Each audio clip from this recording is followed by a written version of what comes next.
What's up? It's Andrew from the Benchwarmers, and today I'm bringing you a prediction for this Week 3 matchup between the Rams and the Bucks. But before I get into that, make sure to like and subscribe because we are on the road to 100 subscribers and we would greatly appreciate it. So let's get into this matchup. I think this is undeniably the most interesting one this week because it's the only one with two 2-0 teams, and it's really the only matchup that I think has two true Super Bowl contenders in it. So let's first talk about the Rams. This season so far, they easily beat the Bears, and then they won kind of a nail biter against the Colts thanks to a late Matt Gay field goal. And on offense, they've been above average, but not as exceptional as you would hope them to be. They've had a good passing attack, obviously, with nearly 300 air yards a game, and that just makes sense considering they just brought in Matthew Stafford, a top 10 quarterback. But the running game has been quite bad. They don't even have 90 yards a game running, and that's largely due to that injury to Cam Akers, obviously. So it's going to be interesting to see how they can match up against the Bucks on offense. But on defense, they've been pretty good. They've allowed only 38 points through 2 games, and that includes one really strange fluke special teams disaster that resulted in a special teams touchdown for the Colts. And with a defense with Aaron Donald and Jalen Ramsey, you expect them to perform this well.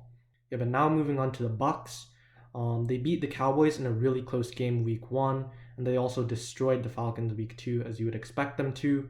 And they have the most points per game on offense in the league so far, and that is of course due to their incredible passing game with Tom Brady, Mike Evans, Chris Godwin, Gronk, and even Antonio Brown.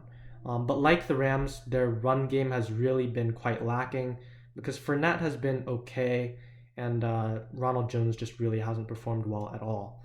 On defense, it's actually been quite bad, which is unexpected. They've allowed 400 yards per game, and that's not really because of the front seven, obviously, because they have arguably the best front seven in the league, but it's really because of their bad secondary, especially without Sean Murphy-Bunting, who is going to continue to be out for this upcoming Week 3 game. Now moving on to my prediction for this game. And some of the real questions you got to ask going into this is whether Stafford can handle the pressure. And that's kind of both in the figurative sense, because he's playing against arguably one of the best teams in the league who just won a Super Bowl, and the literal sense, because he's going to have Shaq Barrett and JPP, Vita Vea running after him. And if he can't handle the pressure, then he's going to get sacked. But if he can, then he should be able to take advantage of this weak secondary and get a lot of passing yards to Robert Woods, and especially Cooper Kupp, who's been amazing so far this season.